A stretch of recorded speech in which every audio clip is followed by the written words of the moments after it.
Un premier cas de fièvre catarrhale ovine a été détecté en Corse. Même si nous sommes en fin de saison chaude, le danger pour l'élevage ne peut pas être sous-estimé. Nous gardons le souvenir de monceaux de cadavres entassés sur des points de ramassage il y a à peine quelques années et l'impact désastreux qui a été ressenti par toute une filière, la filière pastorale. Je vous le rappelle, mais je sais que vous le savez bien plus que d'autres, le pastoralisme, le métier de berger, si tant est qu'on puisse parler de métier, au-delà de l'activité économique dont elle est qualifiée aujourd'hui, c'est d'abord un des fondements de ce que nous sommes, de notre identité et de notre appartenance à un peuple. Cette menace, donc, doit être prise au sérieux.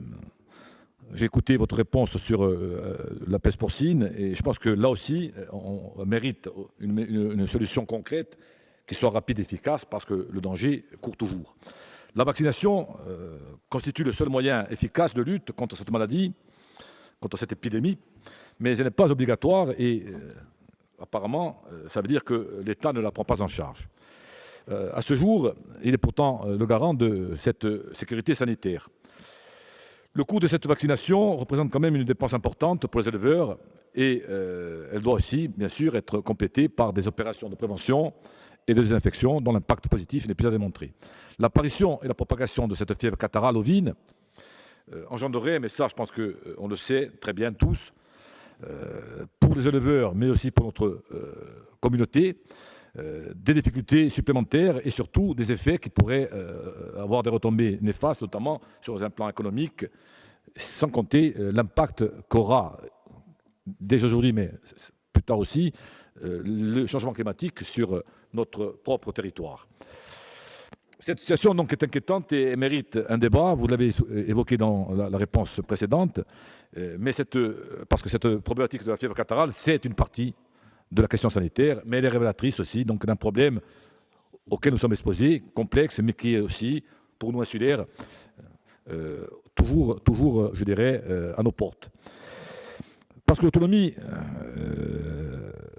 elle se décline à tous les niveaux, et il nous faut développer ici, donc, pour arriver, espérons-le, à une autonomie de production, une politique sanitaire qui soit efficace et qui garantisse surtout la certification de nos produits agricoles. L'État, on le sait, via des campagnes de communication, on appelle toujours à la responsabilisation des éleveurs, des chasseurs et plus largement de la population. Mais il faut bien le faire comprendre, et je compte sur vous aussi, pour leur dire que non, ce n'est pas une manière de décharger leur responsabilité. Elle est pleine et entière pour nous et elle doit assumer pleinement son rôle. Pour le reste, donc, nous sommes loin aujourd'hui de cette sécurité, malgré tout. Nous sommes exposés, nous sommes donc à la merci des prochaines épidémies, notamment parce que des régions voisines sont aussi, comme nous, otages quelque part de ces changements climatiques et de ces inflations épidémiques.